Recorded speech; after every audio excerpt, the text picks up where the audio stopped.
सद्गुरुनाथ माझे आई मजला ठाव द्यावा पायी त्र्यंबकानंद माझे आई मजला ठाव द्यावा पायी सदा माझे डोळे जडो तुझी मूर्ती रुक्माईच्या पती सोयरिया गोड तुझे रूप गोड तुझे नाम देई मज प्रेम सर्व काळ पांडुरंगा करू प्रथम नमन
सदा माझे डोळे जडो तुझी मूर्ती रुक्माईच्या पती सोयरिया गोड तुझे रूप गोड तुझे नाम देई मज प्रेम सर्व काळ आज एकादशी आणि आज निर्जला एकादशी पण निर्जला आपण नुसतं म्हणतो पण आपण सगळे खाऊन पिऊन निर्जला नावापुरती जातली आहे का ते निर्जलावाला कोणी सर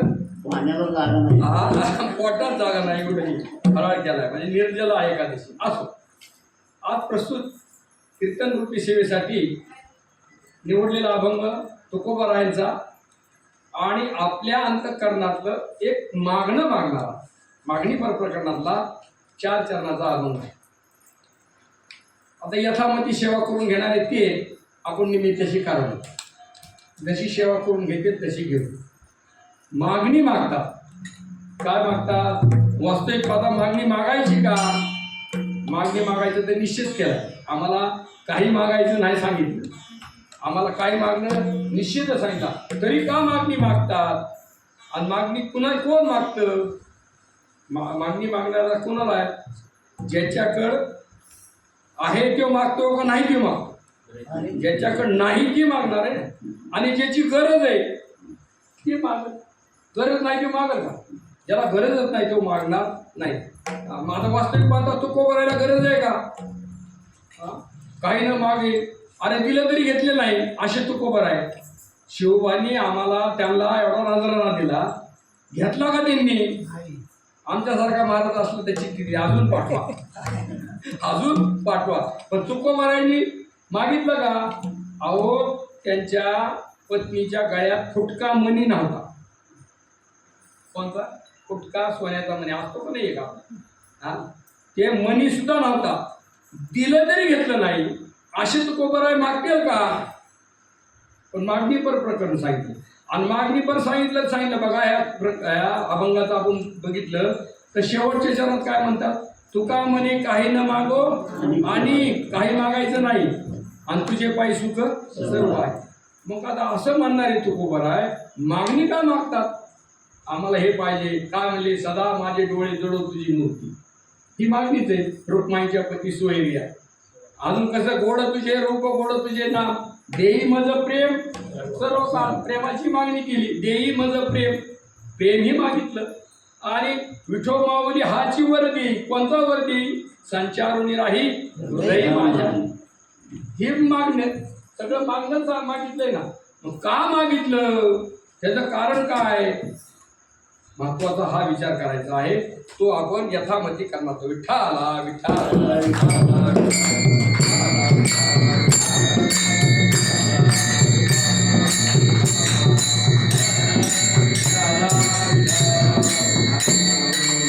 आता आपण पाहिलं मागणी कोण मागत असतो?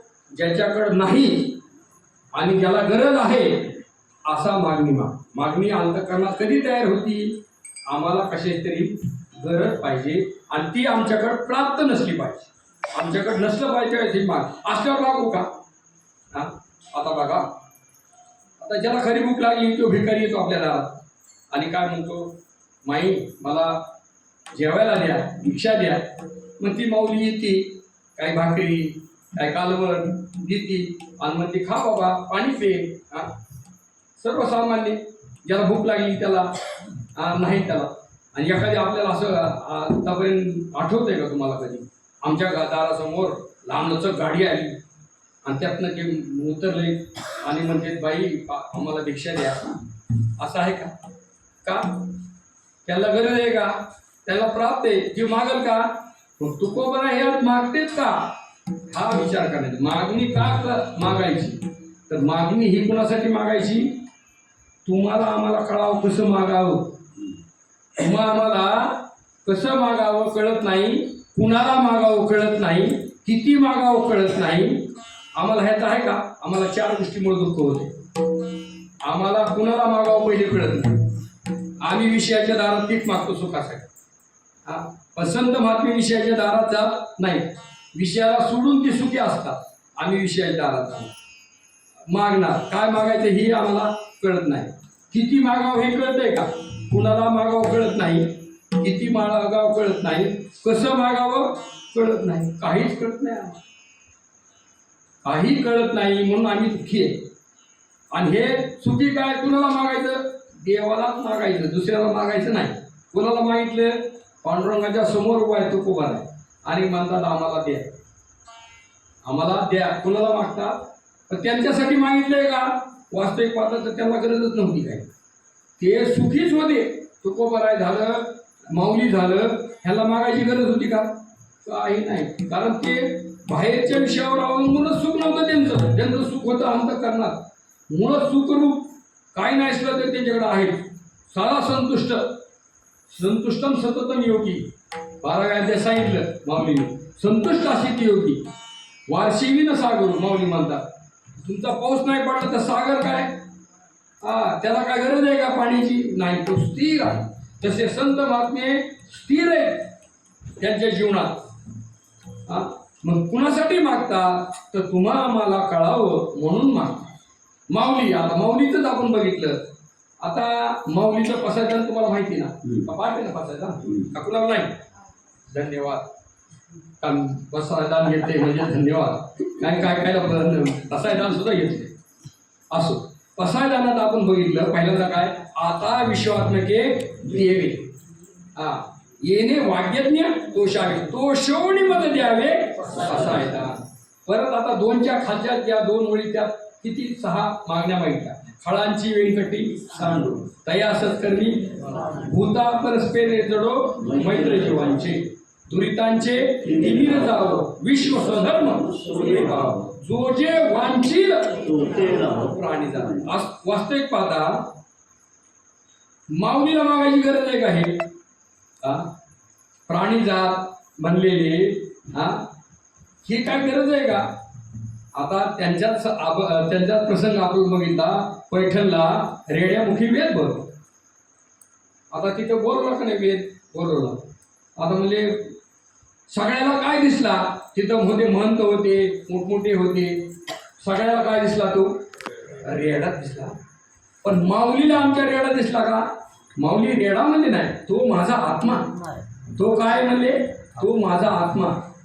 मग इतकं सख्यत्व असणार, प्राण्याबद्दल इतकं हे असणार, मग ते मागणी का मागतात? तर ते स्वतःसाठी संत मागत नाही. संत कोणासाठी मागतात? तुमच्या आमच्यासाठी. तुमच्या आम्हाला कळावं, आमचा स्वधर्म आम्हाला कळावा. मग ती स्वधर्माची प्राप्ती व्हावी, दुरिताचं तिमिर जावो, विश्व स्वधर्म सूर्य पाहो. आता सूर्य पाहो त्यांची गरज आहे का? अरे हे तर काय परब्रह्मीचे ठसे आहेत नामदेव महाराज म्हणले. हे तर सूर्य आहेत, ह्याला गरज आहे का? नाही. परंतु तुम्हा आम्हाला कसं मागावं, कुणाला मागावं, काय मागावं आणि किती मागावं, 4 गोष्टीचा विचार. कुणाला मागावं? पहिला प्रश्न. कसं मागावं? आता बघा, मागितलंय, कुणाला मागितलंय? रुक्माईचा पती. कुणाला? रुक्माईच्या पतीला मागितलंय. कसं मागितलं? सोयरिया म्हणून, म्हणजे स्तुती केली. सोयरा म्हणजे स्तुती आहे ना. सोय जाणल तो सोयरा, सोयरा म्हणून मागितलं. काय मागितलं? माझे डोळा तुझी मूर्ती जळो, म्हणजे माझ्या डोळ्यात काय तुझी मूर्ती साठवू. पण किती साठवू? कधी? सदा. सदा म्हणजे कायम. आज नको, 1 दिवसापुरतं नाही. 1 दिवसापुरतं मागितलंय का? सदा. आता दुसरं बघा चरण. काय आता इथं सांगितलं? काय मागितलं? मज प्रेम दे. कुठे म्हणले? प्रेम दे. किती मागितलं? सर्व काळ मागितलं. आणि कसं मागितलं? ज्याचं रूप गोड आहे, ज्याचं नाम रूप गोड आहे, तुझं नाम गोड आहे, याला मागितलं. दुसऱ्याला मागितलं नाही. मग कुणाचं रूप गोड आहे, कुणाचं नाम गोड आहे? भगवंताचंच आहे ना, त्याला मागितलं. दुसऱ्याला मागितलं का? गोड तुझे रूप, गोड तुझे नाम, देई मज प्रेम. प्रेम दे मला. कसं पाहिजे? सर्व काळ. एका काळापुरतं नाही.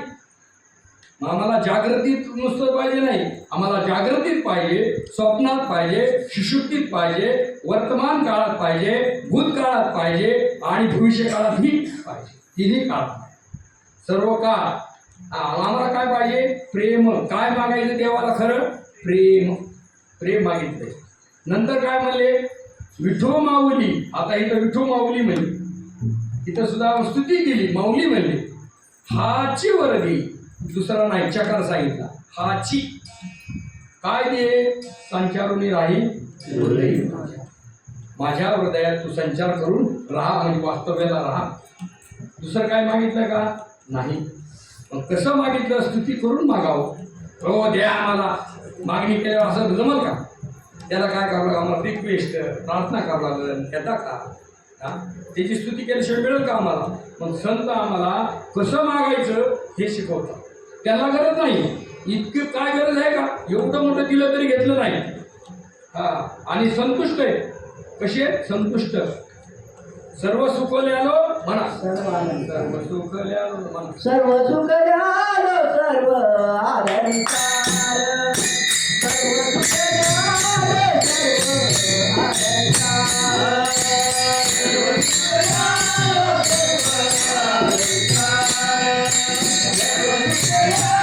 अलंकार. सर्व सुखल्यालो सर्व अलंकार. सर्व सुखल्यालो सर्व अलंकार. सर्व सुखल्यालो सर्व अलंकार. सर्व सुखल्यालो सर्व अलंकार. आनंद निवारे, आनंद निवारे, आनंद निवारे, आनंद निवारे. सर्व सुखल्यालो सर्व अलंकार. सर्व सुखल्यालो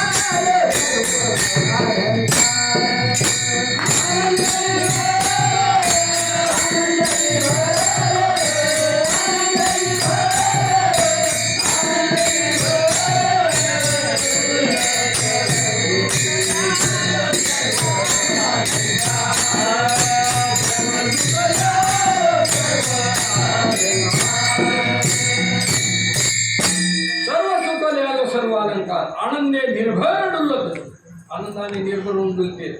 आनंद आहे सगळा जीवनात. काय सर्व सुख लिहालो, सर्व सुखच घेतले, अलंकार त्याचे सुखाचे घातले, सोने चांदीचे घातलेत का? नाही. आपण आनंद निर्भर. आनंद, सगळा आनंद. आनंद बाह्य गोष्टीवर अवलंबून आहे, त्याला जीव म्हणायचं. जीव कोणाला म्हणायचं? ज्याचं आनंद, ज्याचं सुख बाह्य गोष्टीवर, विषयावर आहे, त्याला म्हणायचं जीव. आणि ज्याचं सुख, ज्याचं हे आतच आहे सुख, त्याला बाहेरची गरज आहे का? नाही. अशाला संत म्हणायचं. संत आणि जीव यातला फरक, तो बाहेरच्या समाधानावर नाही. का तो समाधान, सुख, तृप्ती, त्याला सगळं. वास्तविक पाहता समाधान, सुख, तृप्ती हे जे शब्द आहेत ना, हे प्रपंचात शोभतच नाही. हे प्रपंचात शोभतच नाही. कसे बघा, वाघींचं दूध घ्यायचं म्हणल्यावर भांड कोणतं चाललं लागते त्याला. आणि आम्हाला गाई म्हशीचं दूध काढायचं म्हणल्यावर कशाचं पितळाचं असू, हँडलूमचं असू, कशाचं असू, आम्ही लगेच त्यात धार काढतो. मग हे आता ही वाघिणीचं दूध म्हणल्यावर तू म्हणले का तुम्हाला माहिती का? आम्हाला नाही माहिती, पण आता एखाद्या सांगला हा ना बघा त्या पात्रात तुम्ही काढून बघा वाघिणीचं दूध, आणि जर फुटलं नाही भांड तर पुढच्या वेळेस आपण कीर्तनात सुधरून घेऊ, सांगू ही दृष्टांत ही काय म्हणजे ती आधी तुम्ही आम्हाला दाखवा त्या भांड्यात हे करून.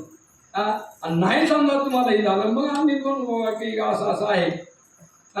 सांगायचं तर आपलं ऐकून येतं आपण सगळं की कशाच्या भांड्यात? सोन्याच्या. या भांड्यात गेलं तर काय होतं? वाघिणीचं दूध त्या भांड्याला छिद्र पडतं. साध्या भांड्याला काय पडतं? छिद्र पाडतं आणि ती निघून जातं. तसं सुख, समाधान हे आपल्या साध्या भांड्यात घेतलं प्रपंचरूपी तर कवा सांडून जातील शब्द हे कळणार नाही, छिद्र पाडून गेले. पण हे कुठं शोभते? परमार्थातच. सुख, समाधान, तृप्ती, कृतकृत्य झालो हे शब्द कुठं शोभते? परमार्थात, प्रपंचात. तिथे प्रपंचात मला कृतकृत्य झालो, इच्छा केली ते पावलो, प्रपंचात हे शब्दच नाही. परमार्थात ते शब्द, जिथले शब्द तिथं चांगले दिसते. मग हे कोणाचं आहे? वाघिणीचं दूध आहे. हे ज्ञान हे कसं आहे? वाघिणीचं दूध आहे. त्याला तुम्हाला परमार्थ रूपच पाहिजे. परमार्थ तुमचा असला तर तुमचं टिकतंय. दुसऱ्या समाधान नसतं. संसारात कुणाला समाधान झालं आतापर्यंत? कुणालाही समाधान नाही. कारण तसं जर नसतं तर संतांनी शे संसार दुःख म्हणून म्हणलेच नसते ना. सगळ्या संतांचा विषय काय? संसार दुःख मूळ चहूकडे इंगळ, सुख नाही कोठे आले या संसार, सुख नाही कोठे आले या संसार, कोठे आले या संसार, कोठे आले या संसार, सुख नाही कोठे आले या संसार, सुख नाही कोठे आले या संसार, नाही कोठे आले या संसार, सुख नाही कोठे आले या संसार. वयभरी हो पुन्हा, वयभरी हो पुन्हा,